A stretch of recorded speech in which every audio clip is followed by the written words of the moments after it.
Assalamualaikum warahmatullahi wabarakatuh. Selamat pagi anak-anak. Semoga di pagi hari ini kamu selalu sehat dan selalu ceria. Dan jangan lupa juga untuk sholat duha. Nah, di pertemuan kali ini kita masih di dalam tema B ataupun tema 2, subtema ketiga. Nah, masih dalam tema persatuan dalam perbedaan. Jadi di tema ini khususnya hari ini kita mempelajari tentang bagaimana sih menuliskan informasi penting suatu teks. Nah, sejarah menggunakan kata baku. Jadi yang perlu kita pahami juga, salah satu menemukan dan juga menuliskan informasi itu dengan menggunakan kata tanya apa, di mana, kapan, siapa, mengapa, dan bagaimana.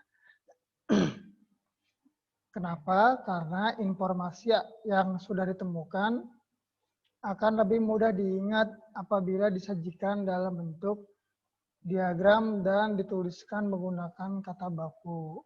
Nah, untuk dapat menuliskan informasi, tentu kita harus menemukannya dengan cara melalui katanya seperti ini. Apa yang dibicarakan dalam suatu teks, kemudian di mana tempatnya, kemudian kapan, siapa saja tokohnya, terus mengapa itu bisa terjadi, dan bagaimana ceritanya. Nah, kira-kira seperti itu. Contohnya nih, ini teks sejarah tentang penyebaran berita proklamasi. Nah, di dalam teks sejarah ini, jadi kita boleh baca ya, setelah proklamasi kemerdekaan dikumandangkan, pada hari itu juga salinan teks proklamasi disampaikan kepada Kepala Hosokandrik Yoku atau bahasa Indonesianya Pusat Jawatan Radio.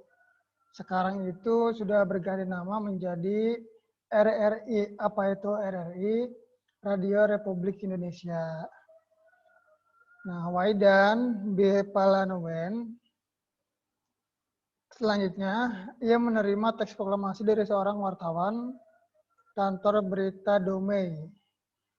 Jadi sekarang itu namanya kantor berita antara yang bernama, yang menerimanya bernama Sahrudin. Selanjutnya ia memerintahkan operator radio tersebut, FUS namanya ya, agar berita proklamasi segera diudarakan oleh 3 penyiarnya, yaitu Yusuf Ronodipuro, Bahtiar Lubis, dan Suprapto. Nah, berita proklamasi disiarkan 3 kali berturut-turut. Lanjut, setelah siaran kedua, seorang tentara Jepang masuk ke ruangan radio dan marah karena penyiaran radio proklamasi tersebut. Tentara Jepang pun memerintahkan menghentikan siaran tersebut. Namun, atas perintah Palanowen, berita proklamasi tetap disiarkan. Jadi ini merupakan bentuk perlawanan dari masyarakat Indonesia pada waktu itu pada Jepang yang telah melarang untuk menyiarkan siaran proklamasi kemerdekaan. Nah, Jepang melalui pemimpin angkatan bersenjatanya di Jawa ini meminta kepada Domei agar meralat berita tersebut dengan menyatakan bahwa berita tersebut merupakan kekeliruan. Lagi-lagi permintaan Jepang itu diabaikan. Sebagai akibatnya, kantor berita Domei disegel pada 20 Agustus tahun 1945.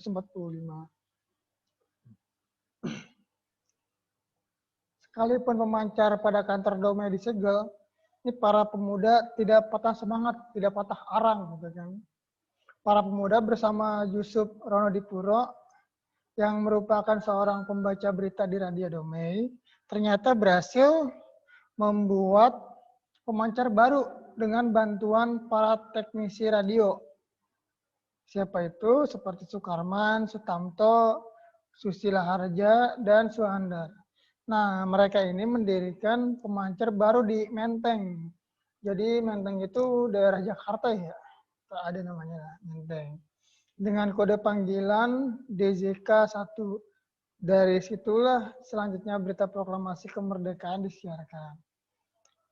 Coba ini ya, di dalam teks ini juga selain dikabarkan melalui siaran radio, jadi berita proklamasi kemerdekaan Republik Indonesia itu dikabarkan melalui surat kabar.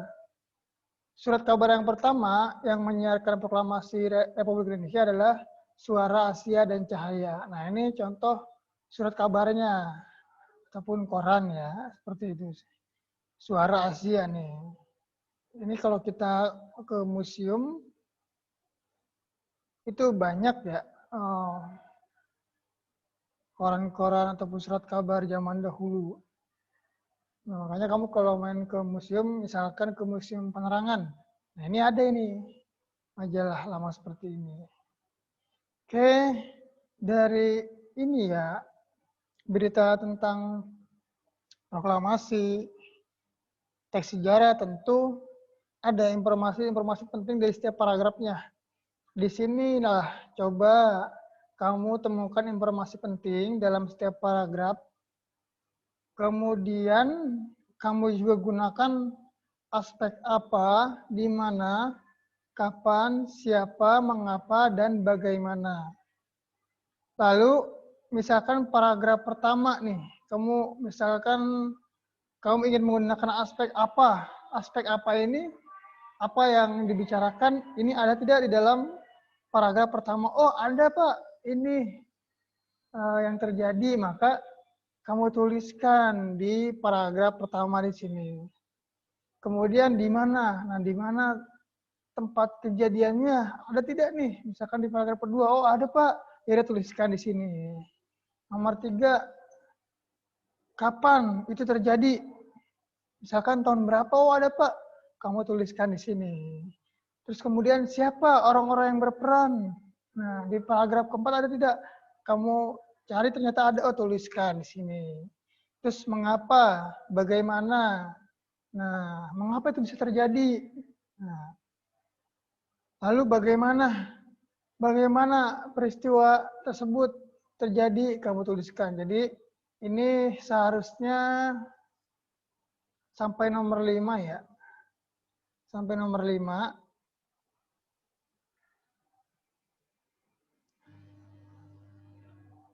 Nah, kamu tidak ini ya, sampai 4 aja ya, karena memang 4 paragraf ya. Nah, kamu bisa tuliskan informasi penting di setiap paragraf tadi, kemudian kamu upload di Google Classroom. Nanti Bapak juga akan membuat penugasannya. Setelah itu, baru nanti akan Bapak memberi penilaian. Oke, sekarang kita lanjut.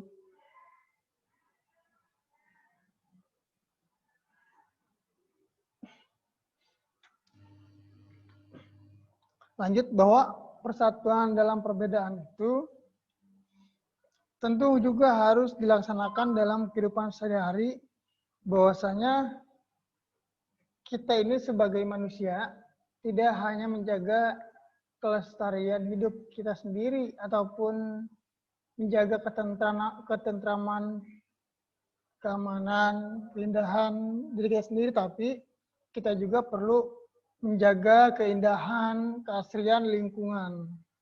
Di lingkungan itu ada apa saja? Ya selain ada manusia, ada tumbuhan, hewan. Pelestarian tumbuhan pun berdasarkan lingkungan hidupnya. Contohnya nih, ini bunga Padma raksasa atau biasa disebut dengan bunga Rafflesia. Ini kan mempunyai mahkota berwarna merah dan mengeluarkan aroma bau busuk seperti bangkai. Tujuannya apa dia? Untuk mengundang hewan penyerbuk. Ini cara dia bertahan hidup dan juga memenuhi kebutuhan makanannya, yaitu mengundang hewan penyerbuk. Dia menyebarkan aroma busuk seperti bangkai. Nah, makanya inilah setiap tumbuhan ataupun hewan itu mempunyai cara hidupnya yang beragam. Tapi intinya tujuannya satu, agar berlangsungnya kehidupannya sebagai tumbuhan, hewan, pun manusia di alam semesta ini. Nah, ini bunga ini membutuhkan waktu hingga 9 bulan untuk tumbuh dan masa mekar bunga rafflesia hanya 5-7 hari. Karena waktu yang dibutuhkan itu cukup lama untuk tumbuh, serta masa mekarnya itu hanya 5-7 hari, nah inilah makanya bunga ini disebut sebagai bunga yang langka juga, sehingga turut dilestarikan oleh pemerintah. Makanya peran pemerintah itu sangat diperlukan dalam pelestarian tumbuhan. Selain peran pemerintah, kita pun harus turut ikut andil dalam melestarikannya. Seperti itu. Banyak ya tumbuhan yang dilindungi di Indonesia. Di sini ada ini nih, pohon ulin. Daerah persebarannya di Sumatera dan Kalimantan.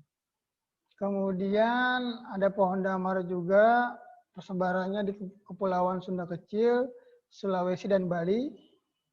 Serta juga ada pohon tembesu. Nah ini daerah Sumatera, Kalimantan, Sulawesi, Jawa Barat, Maluku, dan Papua. Kemudian ada pohon bayur. Nah ini pohon bayur ini persebarannya di Kepulauan Indonesia. Lalu ada anggrek larat. Anggrek larat ini biasanya persebarannya di Pulau Larat ataupun Maluku. Lanjut, selain tumbuhan pun pelestarian hewan itu kita bisa lihat dari lingkungan hidupnya. Kenapa? Saat ini kan ancaman kelangsungan hidup orang hutan itu berubah. Fungsi hutan yang tadinya hutannya sangat luas, tempat tinggalnya luas, kemudian ketika hutan ini dijadikan sebagai pabrik ataupun sebagai perkebunan yang lain, yang satu tanaman saja, misalkan kelapa sawit saja, maka ini akhirnya orang hutan kehilangan habitatnya, kehilangan tempat tinggalnya, sehingga ia sulit untuk berkembang biak, kemudian untuk mencari makan, makanya dia semakin langka dan terancam ini punah juga. Maka ada upaya pelestarian terhadap orang hutan seperti kerjasama Indonesia dengan pemerintah dalam mengembangkan rencana tata ruang ekosistem. Maksudnya apa nih tata ruang ekosistem? Yaitu mengelola ekosistem. Nah, sebagai upaya pengembalian hutan sebagai habitat orang hutan. Jadi dia ini berusaha untuk mengembalikan fungsi hutan yang tadinya menjadi tempat tinggal bagi para hewan beserta tumbuhan, kemudian berubah fungsi, lalu ingin dikembalikan lagi. Sehingga orang hutan bisa hidup di alam habitat aslinya.